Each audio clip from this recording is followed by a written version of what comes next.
Ladies and gentlemen, guys, kwa sisters, another gorgeous day, another beautiful day. Tunakutana hapa ndani ya WHO kwa ajili ya kuweza kuhakikisha kwamba tunakupa bonge moja ya recap ya mwezi huu December. Ladies and gentlemen, how at your boy Kelvin KO right now being the MC. Moja kati ya kesi ambayo unapaswa kuweza kuielewa kuhusiana na mwezi huu December, ladies and gentlemen, guys, kwa sisters, ni kuhusiana na issue nzima ya movie ya Titanic ambayo kwa mwaka 1997 December 19 hii movie ya Titanic iliachiwa rasmi na ikiwa iko chini ya mikono salama ya producer mkali ile kinoma noma. Hapa namzungumzia James Cameron. Hii filamu ya Titanic ilikuwa inazungumzia kuhusiana issue nzima ya kesi ya moja kati ya meli maarufu na moja kati ya meli ambayo ilikuwa ni kubwa kuweza kutengenezwa na mwanadamu kwa kipindi hiko cha mwaka 1910 na kitu hivi. Sasa hii movie baada ya kuweza kuachiwa ilishikilia bonge moja ya rekodi ambayo iliweza kupoa kwa muda wa miaka 12. Rekodi yenyewe ni moja kati ya movie ambayo ilihusika kuhusiana na issue nzima ya kuwa na mauzo makubwa ile kinoma noma, ambapo kwa kupitia hii movie iliingiza zaidi ya dola za Kimarekani bilioni 200 ambazo ukizileta kwa pesa za kibongo bongo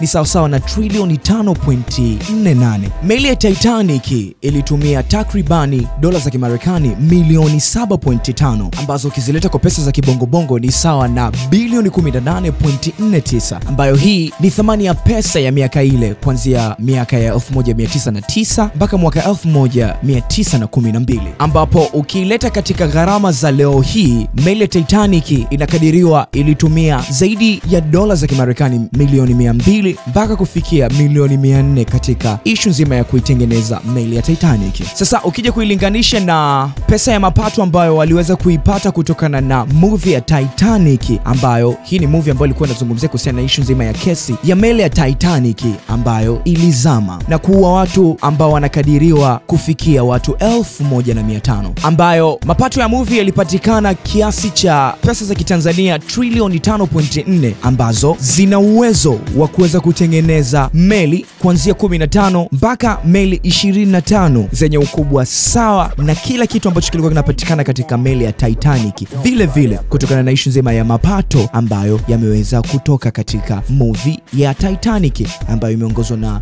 James Cameron. Licha ya hivyo tu kuwa ni moja kati ya movie ambayo ilishikilia miaka 12 kuwa ni movie ambayo iliongoza katika upande wa mapato, pia hii movie ya Titanic iliweza kushinda tuzo 11 za Oscar. Hizi ni tuzo ambazo zinatambua mchango wa kila mmoja ambaye ameweza kufanya makubwa katika tasnia ya filamu. Pia hii movie iliweza kuleta talent mpya katika tasnia ya filamu. Moja kati ya mtu ambaye aliweza kuhusika kama uhusika mkuu katika ile filamu ya Titanic, Leonardo DiCaprio, ambaye alisimama kama Jackie katika ile movie pamoja na Rosie ambaye jina lake anaitwa Kate Winslet. Hawa ni moja kati ya watu ambao walipata umaarufu mkubwa kutokana na movie ya Titanic. Ukiachana issue nzima ya meli ya Titanic, pia katika mwezi wa December tunakuwa na kila sababu sisi kama WHO kuweza kukuletea moja kati ya tukio kubwa ambalo pia unakuwa na kila sababu ya kuweza kulitazama hapo kwa kupitia kideo cha phone yako. Ni ile tukio ambalo lilitokea December 26 mwaka 1963, ambapo bendi maarufu ya kipindi hiko ambayo ilikuwa inakwenda kwa jina la The Battles ilipata time ya kuweza kuzindua wimbo wao wa kwanza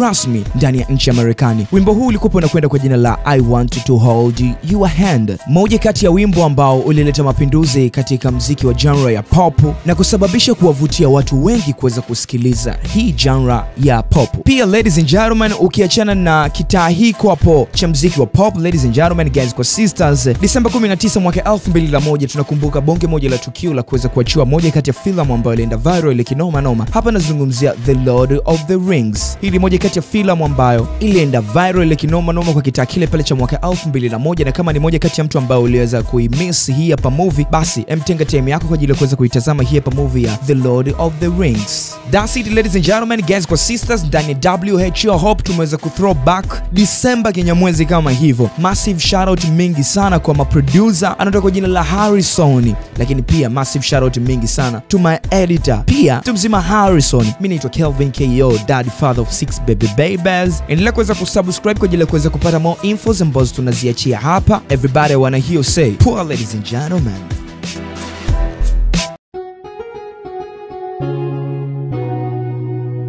Kasako Media, tunaangazia maisha, tunaandika kesho.